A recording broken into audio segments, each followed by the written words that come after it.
안녕하십니까, 정정입니다. 오늘 이제 우리 경제 어벤져스 시작하는 첫 시간인데요. 대한민국 경제 두 거목을 모셔놓고 우리나라 경제 이야기를 합니다. 여러분은 앞으로 많은 관심과 구독도 좀 해주시기 바라고요. 예, 아무래도 저희 미션은 이제 실무하고 이론에서 이제 상당한 전문가들이라고 얘기할 수 있기 때문에 현실을 정확하게 진단하고 전달하는 역할, 그게 굉장히 중요할 것 같습니다. 최근에 정책을 보면은 어떤 현실하고 좀 괴리가 있게 희망사항을 자꾸 얘기를 하는 게 아닌가 이런 느낌이 좀 들어서 자칫 그런 희망 섞인 사항을 접하다 보면은 판단을 그르칠 수가 있다. 그래서 그런 판단이 정확하게 내려질 수 있도록 저희들이 노력을 해보겠습니다. 예, 안녕하세요. 강석훈입니다. 저도 여러 가지 경험을 바탕으로 여러분께 좋은 말씀을 좀 드리려고 노력을 하도록 하겠습니다. 특히 요즘같이 이제 정보가 막 홍수처럼 쏟아지는 상황 하에서 좀 균형적인 시각을 갖출 수 있도록 다양한 비유를 제공하고 또 어떤 문제에 대해서 통상적으로 생각하는 것 이외에 이런 관점이 있다는 부분을 추가적으로 말씀을 드리도록 노력하고 또 가능하면 문제점을 지적한 이후에 가능하면 저희의 대안을 얘기할 수 있도록 노력해 보도록 하겠습니다. 우리나라 이렇게 경제를 이야기하면서 많은 경제 석학들이 잃어버린 20년 이야기를 많이 하거든요. 우리나라도 올 수 있지 않느냐. 그래서 오늘 주제를 경제 이야기 중에 첫 번째 화두로 일본 경제, 우리나라 잃어버린 20년이 과연 올 것인가, 이거를 한번 좀 주제로 삼아서 좀 이야기를 한번 나눠봤으면 좋겠거든요. 근데 뭐 먼저 우리 강 교수님한테 좀 여쭤볼게요. 잃어버린 20년 시작이 어떻게 있는 겁니까? 일본의 잃어버린 20년 시작에 어떤 원인이 있을 것 같은데. 예, 이제 대략 말씀드리면 우리나라 일본의 경우 1990년대 초반부터를 일반적으로 잃어버린 20년이라고 하고요. 80년대 말부터 급격하게 있었던 주식과 이제 부동산 등의 자산 시장의 거품이 꺼지면서 일반적으로 90년대 초반부터 일본의 잃어버린 20년이 되었다라고 평가를 많이 하죠. 사실 우리 사회자께서 잃어버린 20년이라고 말씀을 하셨는데 2000년대 초반에는 일본을 잃어버린 10년이라고 했고 2010년대에는 잃어버린 20년이라고 했는데 어쩌면 지금 2020년이 다 된 상황에서도 일본 경제가 과거의 모습을 전혀 되찾지 못하고 있다는 측면에서는 오늘 처음으로 잃어버린 30년이라고 해도 과언이 아닐 것 같습니다. 그렇겠네요. 30년이면 거의 한 세대라고 얘기를 할 수 있는데 한 세대가 이제 날아가는 상황이 벌어지잖아요. 그러면은 지금 이제 사회자께서 궁금하신 거는 일본이 그렇게 한때 잘 나가다가 지금 이제 수그러들었는데 혹시 우리 경제도 그렇지 않겠느냐 뭐 그런 의구심을 좀 가지는 사람이 많다 이런 얘기죠. 그렇죠. 왜냐하면은 이제 뭐 저희 같은 이제 평범한 서민들 입장에서는 이제 아무래도 이제 경제 석학들이 이제 이야기하시는 거 관심을 가질 수밖에 없는데 잃어버린 20년, 그러니까 이제 지금 말씀하신 30년이 될 수도 있는데 그게 우리한테도 똑같이 올 수 있지 않냐, 이게 사실 가장 큰 문제거든요. 그랬을 때 이제 두 분이 생각하시는 게 있을 것 같아가지고 이제 여쭤본 건데 먼저 그냥 좀 무식한 질문인지 모르는데 온다 안 온다 예스 노를 한다고 할 때 그건 너무 가혹한가요? 예스 노를 여쭤보는 거는. 어차피 뭐 추정하는 거니까. 예. 그랬을 때 우리 교수님부터 뭐 어떻게 올 것 같습니까? 가능성이 상당히 있을 것이라고 보고 있습니다. 우리가 이제 이제 일본의 잃어버린 20년 시작이 이제 일본이 굉장히 잘 나갈 때 80년대 초까지는 굉장히 잘 나갔거든요. 그래서 이제 돈도 많이 벌고 또 그 돈이 부동산으로 엄청나게 유입이 되고 또 국제 수지도 엄청난 흑자를 보이고 이제 이런 상황이 되다 보니까 부동산 버블이 굉장히 심해갖고 한때는 일본 땅을 다 팔면은 미국 땅에 2배 내지 3배를 살 수 있다. 뭐 이런 자신감도 보이고 그다음에 뉴욕의 큰 빌딩들은 거의 매점을 했고 또 미술품도 엄청나게 사들이고 이제 정말 잘 나갔죠. 그런데 막대한 국제 수지 흑자가 삽시간에 사라지는 계기가 이제 벌어졌는데 1985년도에 플라자 협정을 통해서 환율이 조정이 되면서 졸지에 2배로 이제 환율이 올라가면서 그러니까 인하 가치가 떨어진 거죠. 그러면서 가치가 좀 올라간 거죠.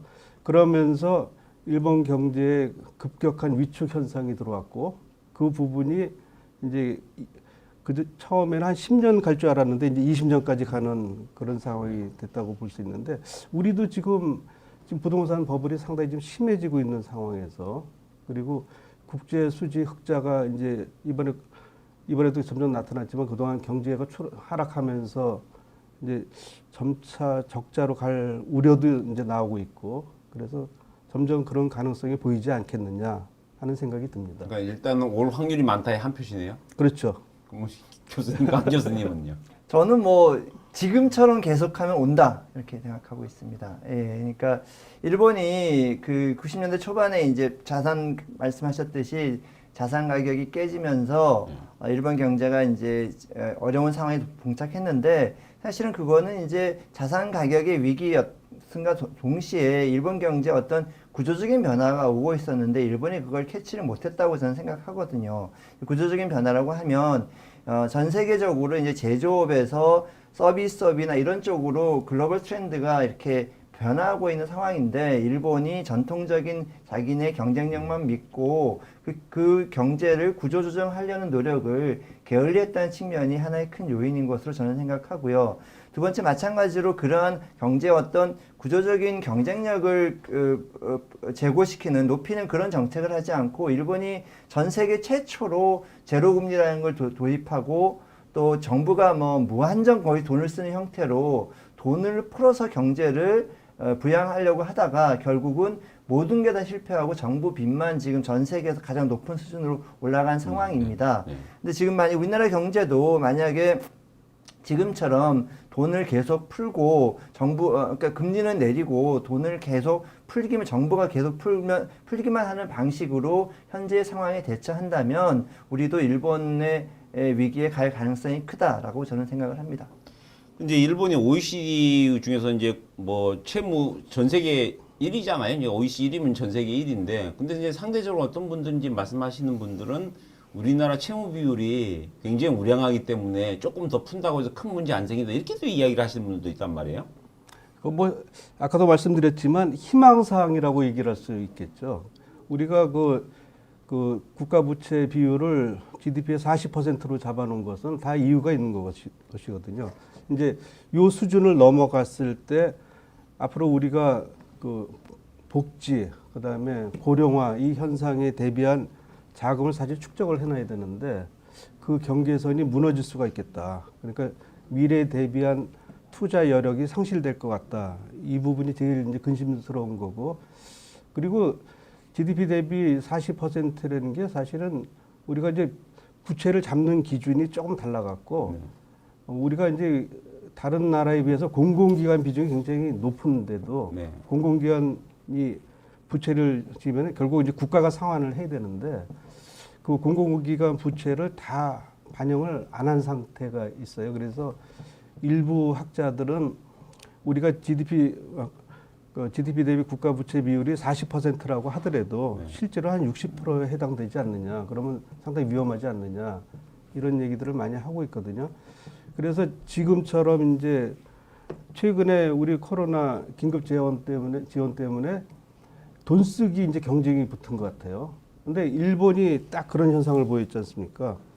당시에 이제 경제가 이제 급격하게 위축하니까 재정을 풀어서 이제 경기를 부양하자 이제 이렇게 했는데 그 일본 국회의원들 중에도 재밌는 표현들이 있어요.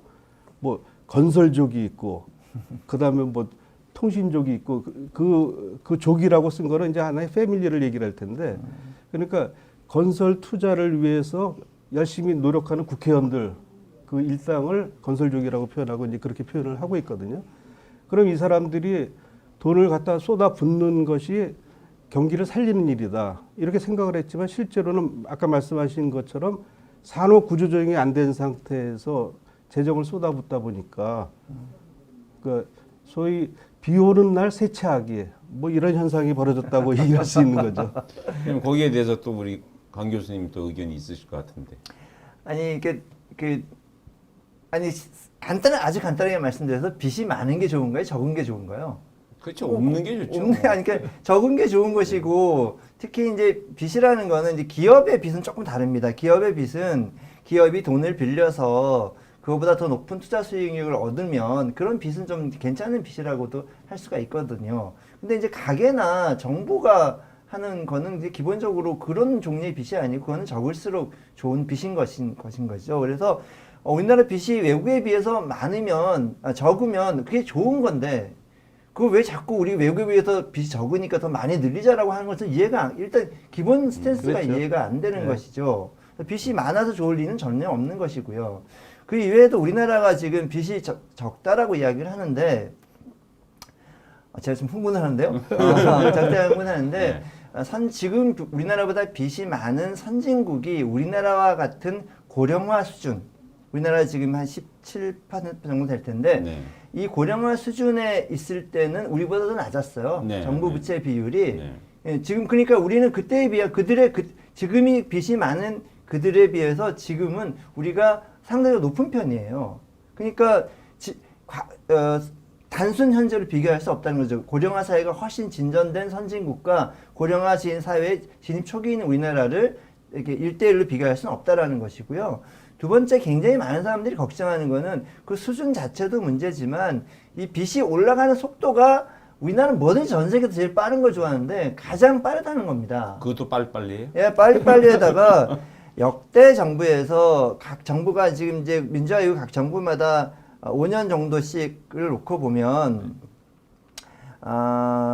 사실은 이제 국가 빚이 이제 부채가 본격적으로 부상한 거는 이제 그 IMF 외환위기 이후인데 각 정부가 5년 기간 내에 정부마다 조금씩 다르지만 정부 부채를 가능한 한 안 늘리려고 굉장히 노력을 해서 대략 한 5년 기간 내에 어쩔 수 없이 늘리는 게 한 2, 3%포인트 정도 늘리는 것이 그렇죠. 이제까지 이랬었는데 지금 정부가 어느 날 갑자기 아무 문제 없다는 식으로 금년은 지금 10%포인트 가까이 높아질 네. 것으로 예상하는데 이런 식으로 올라가서는 그리고 또 하나 우리나라 부채의 특징은 뭐냐면 올라간 이후에 내려가질 않습니다. 절대로. 그래서 이제 그런 것들을 생각하면 이거 이외에도 뭐 남북 통일을 대비해야 한다든지 또 우리나라 기축 통화가 아니다라든지 그다음에 우리 아까 말씀하셨지만 여러 가지 공기업 부채라든지 이런 것들을 생각해 보면 우리가 지금 부채가 그 수준이 상대적으로 높지 않다라고 해서 그걸 가지고 마구 퍼정퍼정 쓸 수 있다는 얘기는 결코 아닌 것입니다. 그러니까는 뭐 이제 어떤 분들이 말씀은 이제 그렇게 비유하시기도 하더라고요. 옆집에서 대출 받았다고 나도 대출 받아야 되냐 이런 얘기 하시긴 하는데 요즘에 그래서 그런가요?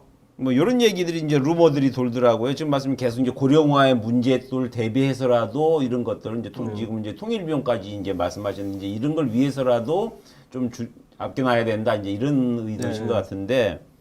요즘에 일본이 이제 지금 코로나에 대응을 사실 잘 못해요. 좀 어차피 우리가 이제 코로나 쪽으로는 이제 방역에서는 사실 이제 선진화 돼 있다 이렇게 해서 뭐 그걸 이야기하는데 일본이 지금 뭐 조사를 안 한다고 이렇게 많이 하잖아요. 검사를 안 한다고 하는데 그래서 어떤 분들이 얘기가 아베가 이참에 채무도 좀 조정하고 하기 위해서 국가 건전성을 높여야 되니까 고령 인구 좀 정리를 하려고 일부러 예? 이걸 안 한다. 그 검사를 잘 안 한다. 뭐 이런 얘기들이 있더라고요. 자, 그러면 이제 중요한 거는 여태까지 이제 그 빚도 우리가 조금 주의해야 된다 이런 말씀을 해주셨는데 그럼 이제 또 대안도 이야기를 해야 되지 않겠습니까? 이게 무조건 잘못했다고만 하는 것보다는 그래도 어떻게 조금 이런 방향을 좀 생각해 봐야 되겠다. 어떤 의견이 있으실 것 같은데. 그러니까 이제 아까 그 교수님도 말씀하셨지만은 우리가 빚을 왜 지느냐 그 얘기를 좀 하고 싶어요. 일단 가계하고 정부는 사실상 경제 주체에 있어서 소비 주체잖아요. 그러니까 소득이 들어오는 대로 사실 쓰고 좀 남으면은 저축하는 것이 일반적인 패턴이라고 얘기를 할 수 있는데 지금은 이제 소비보다도 더 많이 그러니까 소득보다도 훨씬 더 많은 소비를 하게 되는 그런 상황이 되는데 이제 기업의 경우는 이제 투자 때문에 투자를 위해서 이제 빚을 내는 경우가 상당히 많기 때문에 그러면은 경영학에서는 그걸 레버리지 효과라고 그러잖아요. 네. 그러니까 지렛대로 네. 활용하는 그래서 투자를 통해서 소득을 더 창출할 수 있는 자신이 있다 하면은 그때 이제 발생되는 부채가 어떻게 보면 좋은 부채. 최근에 뭐 문재인 대통령께서 좋은 부채라고 하셨는데 그런 뜻으로 말씀하셨으리라고 저는 믿고 싶은데 근데 이제 가계나 정부가 쓰는 거는 사실상 소비성 지출이라고 봐야 되거든요. 거기서는 좋은 부채라고 하기는 좀 어렵고 쓰면서 무슨 리턴이 다시 있느냐 이 부분에 대한 그 통제가 좀 필요한 것 같아요. 우리가 이제 정부 예산을 편성을 할 때도 보면은 이제 기업의 경우는 직접적으로 이익이 얼마 정도 발생이 될 것이라고 예측을 하잖아요. 근데 그 정부의 국가 부문의 경우는 기업처럼 정밀하게 이익을 따지기는 되게 쉽지는 않아요. 그렇지만은 되게 사회적 이익이 어느 정도 되느냐, 이 비용을 쓰면은 사회적 이익이 얼마나 되느냐를 판단을 해서 그런 경우에는 이제 예산을 투입할 가치가 있다 이렇게 판단을 하는 것인데 최근의 경향을 보면은 이 사회적 이익에 대한 부분을 너무 과대평가하는 느낌을 좀 받고 있어요. 그래서 재정을 쓰면은 좋아질 것이다. 좋아질 것이라고 추론만 하는 것이지 실제로 검증된 숫자들은 지금 안 나타나고 있거든요. 그래서 정부가 그런 부분에 대해서 조금 더 정밀하게 비용과 편익 요거를 대비해 주는 그 노력이 필요하겠다. 그래야지 국민이 설득이 될 것 같거든요. 그러지 않고 이번에 긴급 재난지원금처럼 막 줬는데 조금 지나면은 다 떨어지거든요. 벌써 돈 떨어졌다고 그러잖아요. 그러면 반드시 더 달라게 돼 있거든요. 그랬을 때 과연 그게 어느 정도 경제적 효과가 있는지를 검증을 하는 것은 정부의 몫이다. 저는 그렇게 생각을 하고 있습니다. 이번에 뭐 줬으면 이제 결과를 좀 봐야 되겠죠. 이제 좀 이제 분석은 할 필요는 있겠죠. 이번 오늘 또 아침에 제가 오다 듣다 보니까는 이제 그러니까 무직 휴급에 대한 부분들도 뭐 150만 원 또 지금 50만 원 3개월 지급을 해주겠다 또 정부가 이렇게 발표를 한 것 같은데 어쨌든 뭐 그 이야기는 뭐 하고 교수님은 또 지금 대안이 있다고 하면 뭐 이런 거에 대한 문제가 좀 있는 거에 대한 방법이 있다 어떻게 좀 봐야 될까요? 그래서 이제 뭐 우리가 일본 경제를 오늘 얘기하는 거는 우리가 일본 경제가 안 되기 위해서 하자 이런 뭐 이런 시작이죠. 이런 이제 취지인 거인데 네. 간단하게 말하면 우리나라 경제가 성장과 이제 분배 또는 성장과 복지 양쪽에서 둘 다 굉장한 이제 심각한 어려운 상황에 봉착해 있는 거지 않습니까? 그리고 경제학자들이나 저도 이렇게 예상했는데 하기를 대략적으로 저희들의 컨센서스는 2020년대에는 네. 우리나라 경제가 2% 정도 성장을 할 거다. 네. 그리고 2030년대가 가면 1%대 성장으로 떨어질 거다. 이게 이제 뭐 이거에 대해서 크게 부인하는 학자들이 없거든요. 그럼 이제 2%가 또는 1% 성장하는 경제다라고 하면 그 경제는 간단히 말씀드리면 성장하지 않는 경제입니다. 그러니까 경제 주체 중에 일부만 조금 성장하는 것이 나머지는 평균적으로 비슷하거나 오히려 내려가는 사람들이 굉장히 많아지는 그런 경제가 성장률 1%, 2% 경제인 것이고요. 그런 성장률 1%, 2%인 경제 하에서는 절대로 분배가 좋아질 수 없습니다. 왜냐하면 1%, 2% 성장률 하에서 일자리가 나오지 않는 것이고 일자리가 나오지 않으면 기본적으로 사람들이 먹고 살 수가 없는 것이고 그럼 소득 분배는 악화될 수밖에 없는 것이고 그렇게 되면 복지 수요는 더 늘어날 수밖에 없는 것이고 경제 성장률이 안 되니까 빚내서 복지를 하게 되고 이게 이제 악순환에 빠지게 되는 이런 부분이거 이제 그게 이제 한국 경제가 당면한 상황을 가장 간단하게 말씀드리면 그런 상황인 것이거든요.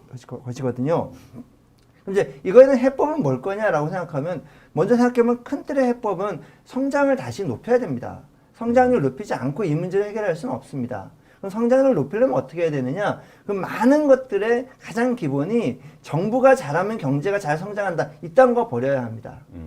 정부가 뭐 소득 주도 성장이라고 해서 돈 나눠주면 성장 잘 된다? 이거는 있을 수 없는 이야기죠. 만약에 정부가 돈 꿔서 돈 나눠줘서 성장률이 잘 된다면 전 세계 모든 나라가 다 그렇게 할 겁니다. 어떤 나라가 왜 성장 잘하고 어떤 나라가 성장을 왜 못합니까? 그죠? 그러니까 자 중요한 거는 성장의 주체는 뭐냐 하면 정부가 아니라 기업이다라는 걸 다시 한번 말씀을 드려야 됩니다. 그래서 기업이 성장의 주체가 될 수 있도록 여러 가지 관련 법규를 만든다든지 기업들이 여러 가지 뭐 기초 인프라를 제공한다든지 해서 기업들을 다시 성장의 주체로 만들어야 합니다. 그 다음에 또 다른 분배 문제 또는 분배의 문제는 어쩔 수 없이 당면할 수 있는 할 수밖에 없는 표현이 복지 문제인데 제가 어쩔 수 없다고 표현한 건 좀 잘못된 표현이고 우리 사회가 성숙해 가면 갈수록 복지에 대한 수요 그리고 공동체에 대한 수요는 공동체를 같이 배려하는 수요는 늘어날 수밖에 없는 것이죠. 따라서 복지 문제는 복지를 많이 하면 나라 망한다는 식으로 접근하면 저는 안 된다고 생각하고요. 복지를 하되 매우 잘해야 한다고 생각을 합니다. 예, 그리고 그 잘해야 한다는 복지는 단순히 표를 얻기 위한 복지가 아니라 이렇게 복지를 계속하면 지속 가능한 것인지, 이렇게 복지를 하는 것이 보다 생산적인 대안이 되는 것인지, 이런 것들을 꼼꼼히 따지면서 정말로 어려운 사람에게 먼저 타겟팅을 하고, 그 다음에 그럼에도 불구하고 사회적인 리스크는 같이 공유하는 뭐 이런 식의 큰 틀의 복지 원칙 같은 것이 지켜지는 방식으로 대한민국 경제가 간다고 생각하는데, 지금은 둘 다 복지는 돈 나눠주는 것, 그 다음에 성장은 정부가 하는 것, 이거 아니라고 생각합니다. 생각을 바꿔야 한다고 생각합니다. 곧 성장이 이제 복지다 이런 의미로 아니, 성장이 곧 복지는 아닙니다만 네. 지금 이제 과거와는 우리나라 경제가 좀 달라진 게 네. 과거에 이제 성장을 하게 되면 네. 성장해서 일자리가 많이 창출되고 그 일자리 경로를 통해서 네. 사람 소득이 늘어나는 경로가 있었고 네. 이것이 이제 제조업 중심 국가에서는 소득 격차가 별로 크지 않았기 때문에 네. 대한민국 소득 격차가 그렇게 나쁘지 않았거든요. 근데 향후 경제 성장은 그런 식의 경제 성장은 안 될 것입니다. 그렇기 때문에 복지 문제에 대해서도 그 자체로도 신경을 써야 한다는 말씀을 드린 것이고요. 그러나 그런 복지 지원을 만들기 위해서는 현재와 같은 예상된 1%, 2%의 경제 성장률로는 이거를 전혀 백업할 수 없다는 말씀을 드리는 거죠. 근데 이제 또 저희가 이제 저도 하나 궁금한 게 있는 게 뭐냐면 저희가 이제 중국하고 일본 뭐 이제 그 샌드위치에 껴 있는 상황이잖아요. 중국에 보면 굉장히 무섭게 쫓아오고 어저께 언론 보도에는 삼성전자 사장을 데려갔다는 얘기가 방송에 나오더라고요. 네. 언론에. 그럴 정도로 중국은 엄청난 자본과 이런 걸 부어가면서 지금 쫓아오고 있는 상황인데 그럴 때 우리 이제 성장도 사실 쉽지는 않지 않습니까? 우리가 이제 꾸준한 성장을 지금 1%, 2% 이상의 성장을 하기 위해서 또 다른 노력이 필요할 텐데 그럼 이제 제조업이 아닌 우리가 다른 성장 방법이 있을까요? 우리가 이제 사실 제조업으로 성공한 나라거든요. 네. 물론 이제 수출을 우선으로 해서 수출할 수 있는 물건을 제조해서 팔자. 근데 상당 부분이 이제 가공무역을 형태에서 이제 시작이 된 건데 이게 이제 운이 좋다 보니까 아까 일본의 잃어버린 20년하고 연결이 되는 건데 이 삼성전자 예를 든다면은 그 소니가 사실은 그 기술이 굉장히 기술력도 좋고 굉장히 잘 나가는 회사였잖아요. 우리 어릴 때 소니 하나 뭐 가전제품 가지고 이거 집에 TV 그러면- 소니나 이런 게 있으면 뭐 그거는 완전히 어떻게 보면 뭐 로망이에요. 근데 그게 이제 아날로그 시대 방식의 그렇죠. 이제 기술이거든요. 네네. 90년대 그 미국 같은 데 가보면은 전자 제품점에 문 열고 딱 들어가면은 소니 TV가 딱 있어요. 그래서 이제 평판으로. 근데 그때 한국의 TV는 어디가 있냐면은 저 구석에 그 소니는 평면 TV를 내놨는데 한국은 배불뚝이 TV를 내놓고 그것도 먼지 쌓이고 그다음에 화면 한 끝에는 번짐 현상이 있는 이런 제품을 내놓고서 그러니까 이제 뭐 경쟁이 안 되는 구조였는데 이게 어느 순간에 그 디지털로 바뀌었잖아요. 그리고 삼성이 어떻게 보면 선도적으로 또 반도체 투자도 하고 이제 그래서 이 디지털로 바뀌면서 삼성이 이제 운이 좋았다 그러고 대비도 좀 잘했다 이런 측면이 있거든요. 그러니까 이 얘기는 뭐냐면은 우리가 이제 그동안에 중후장대한 제조업으로서 쭉 성공을 해왔거든요. 그런데 이게 이제 중국이 옆에서 우리하고 똑같은 전략을 우리 거를 카피한 거죠. 카피해갖고 똑같이 하니까 인건비 싼 데로 가지 우리는 그 사이 인건비가 이제 올라갔고 그래서 이제 경쟁력이 많이 떨어진 거는 틀림없는데 우리가 이제 이 부분에 대해서 본격적인 산업 구조 조정을 해야 될 단계에 왔다고 보는 거거든요. 근데 이제 산업 구조 조정 이런 말씀 굉장히 많이들 하시거든요. 많이 하시는데 좀 어떤 명확한 제가 이렇게 보았을 때는 명확하게 어떤 형태, 어떤 방법에 대한 것, 그러니까 그냥 뭐 IT, 그냥 뭐 이런 추상적인 얘기가 되게 많은 것 같아요. 제가 봤을 때 정부 입장에서 나는지 그렇죠. 말 수밖에 없는 건지 두루뭉실하게. 모르겠는데 두루뭉실한 어떤 경제 정책, 성장 정책을 이야기를 하거든요. 예, 그 이제 제가 좀 말씀을 너무 빨리 드린 것 같아서 좀 천천히 드리도록 하겠습니다. 예, 저도 이제 과거에 어디에서 대회에서 강연을 하다 보면 네. 이제 샌드위치 경제라는 표현을 썼었습니다. 네.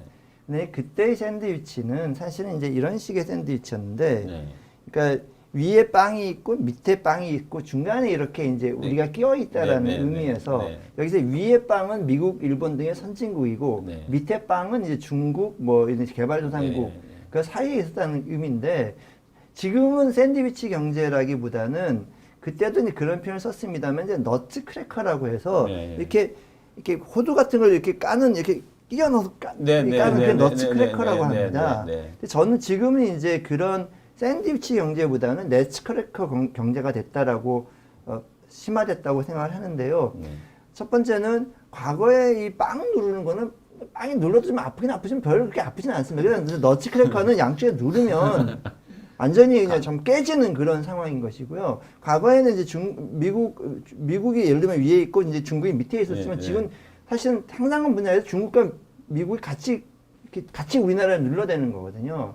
그래서 이제 그래서 굉장히 그때 소프트한 샌드위치에 끼어 있었다면 지금은 정말 하드한 너츠 크래커 이렇게 부수는 그 기계사에 끼어 있다라는 말씀을 드릴 수가 있을 것 같습니다. 그래서 굉장히 이제 그때보다 상황이 더 절박하다라는 생각이 좀 드는 것 같고요.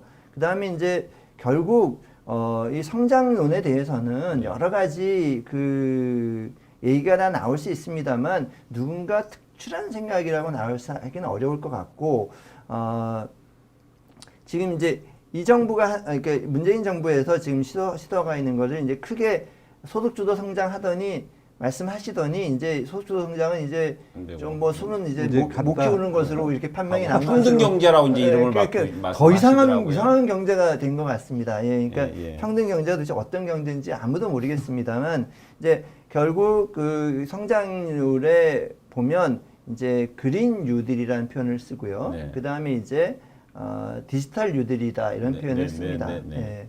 근데 참 재미있는 거는요. 네. 이제 이 문재인 정부에서 과거 정부들을 굉장히 전면적으로 적폐로 몰고 무시를 하지만 사실은 냉정하게 놓고 보면 그린 뉴딜은 MB 정부가 추진했던 딜이 그린 그렇죠. 뉴딜이고요. 예, 예, 뭐 그런 거 디지털 뉴딜이라는 거는 박근혜 정부에서 추진했던 스마트 뉴딜이 결국 그 지금 말하는 이름만 바꾼 이제 디지털 뉴딜이 되는 겁니다. 그런데 결국 지금 IT가 이렇게 발전하는 상황, 그리고 그 IT가 이제 4차 산업혁명으로 극단화적으로 발전하고 있는 상황에서는 결국은 이 디지털 기술을 통해서 우리나라 전 산업을 새롭게 바꿔내는 그 작업이 이제 산업 구조조정이라고 말씀드릴 수 있을 것 같고요. 그러니까 이제 예를 들면 이런 걸 예를 들 수 있는데 가령 우리나라가 이제 굉장히 고령화 사회가 된다라고 하고 있는데 네네. 그러면 고령화 사회 되면은 노인들이 상대적으로 시간이 있는 노인분들이 많이 생기지만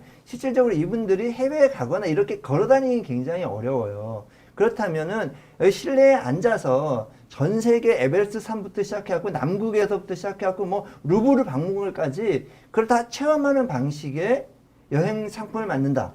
그럼 디지털 여행 상품인 것이거든요. 근데 그런 걸로 하면 이제 그런 걸로 발전을 한다라든지 제가 이제 그 청와대 일을 하면서 그때 정상회담에 배석한 예가 있었는데 그때 정상회담에 배석했을 때 이태리 총리가 우리나라의 그 대통령께 그런 부탁을 하더라고요. 우리 이태리는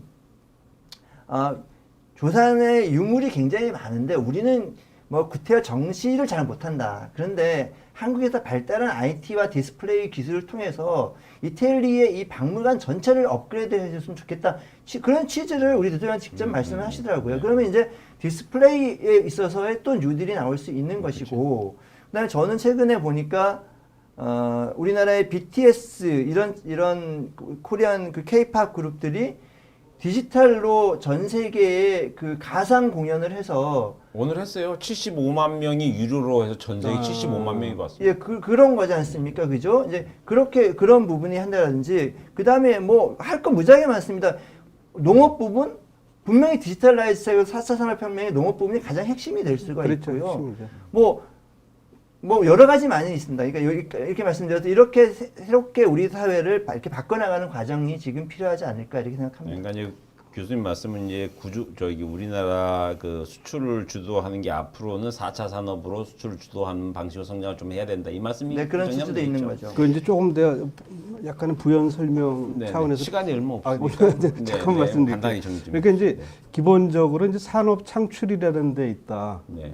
그러면 이제 우리가 과거 경제 성장을 할 때는 수출할 수 있는 품목을 산업화 시키는 데 성공을 한 거거든요. 네. 지금도 마찬가지예요. 지금 제조업이 이제 디지털 기술이 발전되면서 네. 거기서 새롭게 이제 보완할 수 있는 영역이 하나 있고, 그 다음에 어떤 이제 그 우리가 이제 뭐 K-팝이지 요새는 K 방역까지 나왔는데, 하여튼 이런 이 소프트웨어 차원이 우리가 80년대, 90년대만 해도 우리나라가 형편없는 나라다 이렇게 얘기를 하던 것이 갑자기 레벨업이 그렇죠. 됐거든요. 예.